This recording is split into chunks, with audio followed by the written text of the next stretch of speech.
How can you go on a work trip to another country? You don't have a job, so why are you making up stories like that? It's not made up. I genuinely have a job that requires me to go abroad. Well, we're getting divorced then. I can't be with someone who lies. And with that, he stormed out of the room. He thinks I'm lazy and unemployed because I work from home. But I have a stable income and help with our expenses, yet he refuses to see that.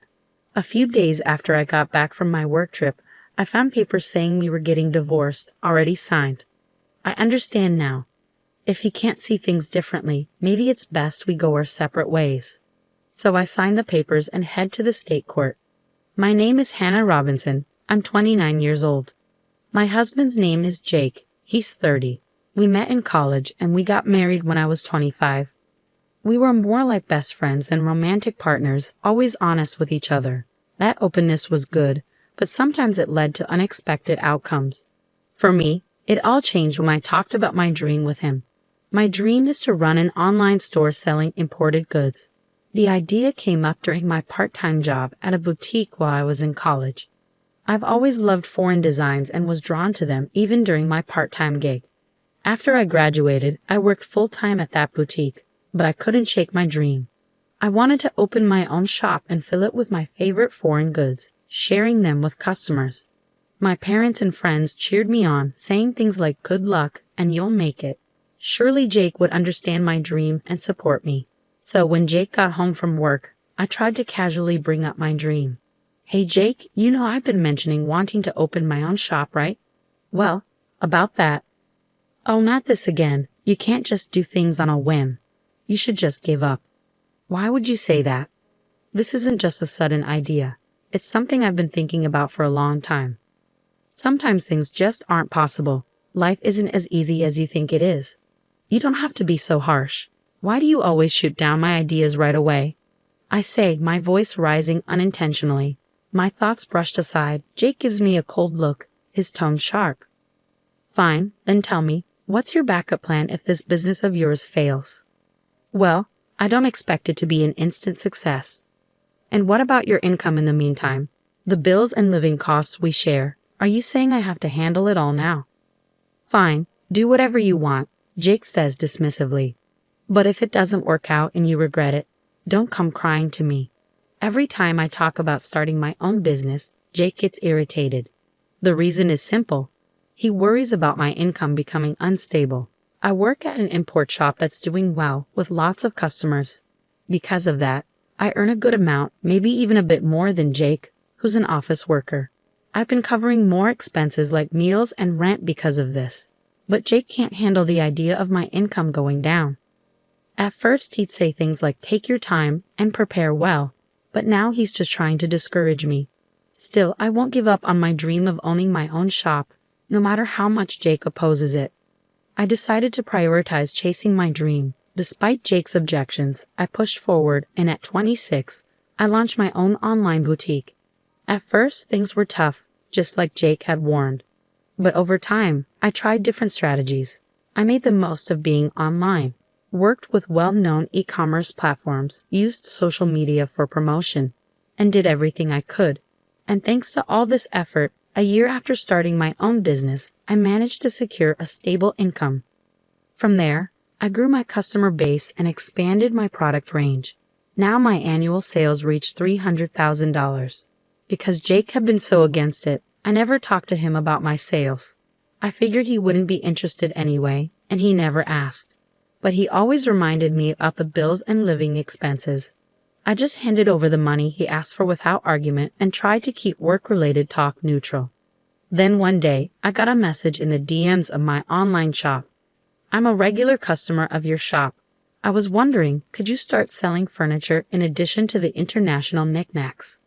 Actually, many customers had asked me to add furniture to my shop's offerings. But selling furniture online is tricky compared to smaller items. Furniture is more expensive, and factors like material matter a lot. Even though I had experience working at an import shop, selling furniture without seeing it first comes with risks. So I decided to reach out to my old boss at the import shop to talk about it. "Hello, is this the manager? I'd like to discuss something with you." As soon as Maggie, the manager, recognized me, she sounded genuinely excited. Hannah, it's been a while. If there's anything I can do to help, just let me know. Well, I've been getting requests to sell furniture in my online shop. Furniture? That sounds like a challenge. So I was thinking of seeing the items in person before selling them. How do you source your items, Maggie? I see what you're getting at. I can definitely help with that. Maggie, who had connections with overseas suppliers from before, offered to reach out to one of them and organize for them to supply furniture to my online shop. Thanks to my good relationship with Maggie, the overseas supplier agreed to Maggie's suggestion. I decided I would travel abroad to find the furniture, but I couldn't just leave without telling my husband. So that night, I brought it up with him. Jake, about the week after next, would it be okay if I was away for about a week? A week? Why do you need to be gone for so long? Well, you see, I might have to go abroad for work with Maggie from the shop I used to work at. Huh, going abroad? That's a pretty unbelievable lie. What do you mean? My husband pointed at me, his expression mocking. You're going overseas for work? You barely have a job. What are you even talking about? Well, hold on a second. You know I have my online shop, right? This trip abroad is for finding items to sell in the shop. So if you think I'll just buy into a work-related lie, are you kidding me? Your little side business, there's only so much it can achieve. Believe what you want, but our sales are doing pretty well at the moment, and our customer base is growing steadily. This trip came about because of a request from one of our customers. If you keep insisting I won't let you, practically a homebody, leave for a whole week. With a beer in hand, my husband stormed off to the bathroom. I let out a deep sigh without meaning to. Why can't you try to understand? His reaction is too harsh just because he doesn't approve of my work. But I can't just go abroad without his permission. I have to convince him, no matter what. Even though I was hesitant to bring it up again, I couldn't ignore the issue. The next day, when my husband came back from work, I tried talking to him once more. Jake, about what we talked about yesterday, look, I'm tired. I don't have time to entertain your accusations. I'm just stating the facts. An unemployed person going on a business trip abroad. You're pretty good at spinning tales. I'm not lying. I really need to go abroad for work, I insisted, grabbing his arm to plead with him, but he looked down at me mocking. Oh, really? Well, liars get divorced too. Divorced? What are you saying? You know I can't stand liars, especially people like you who are always trying to show off. I didn't mean. Shut up. You just want an excuse to go on a vacation abroad. And I bet your boss is a man too, right? Divorce. Divorce. I'll make sure to demand my share of everything. With that, he stormed out of the room. In that moment, anger boiled inside me, making my veins throb. Who does he think he is? He looks down on me just because I work from home. He only wants to feel superior. Enough is enough. If that's how he wants it, then I'll do as I please. From then on, I stopped asking for his permission and went ahead with my business trip abroad as planned.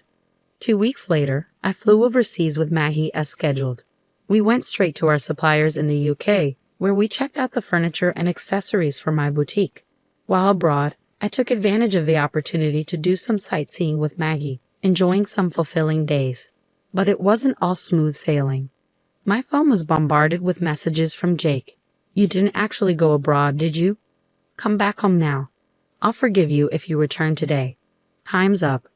We're getting divorced, you worthless woman. Each message only annoyed me more, but I chose not to respond.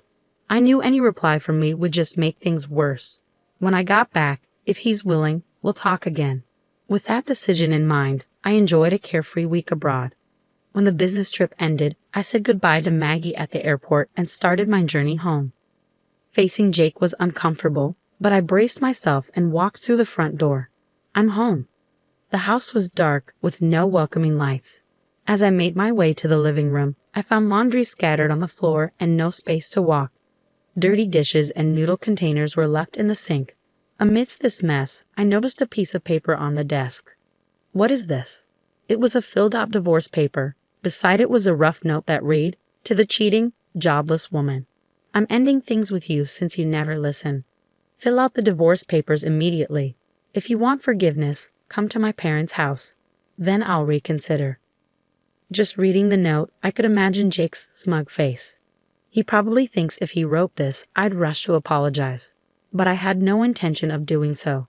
I signed the divorce papers and went straight to the state court. The divorce was accepted without any issues. Then, I went to the real estate agent and canceled the lease for our current apartment. Actually, this apartment was mine from when I was single. Jake moved in when we started living together because it was big enough. We talked about finding a bigger place when we had kids, but that's not happening now. After canceling the lease, I started packing immediately. The next day, I sent all my stuff back to my parents' house and arranged for Jake's things to be sent to his parents' house.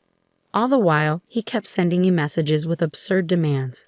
Stop being stubborn and come apologize now. You have until the end of the week. Got it? And so on. But I ignored them all.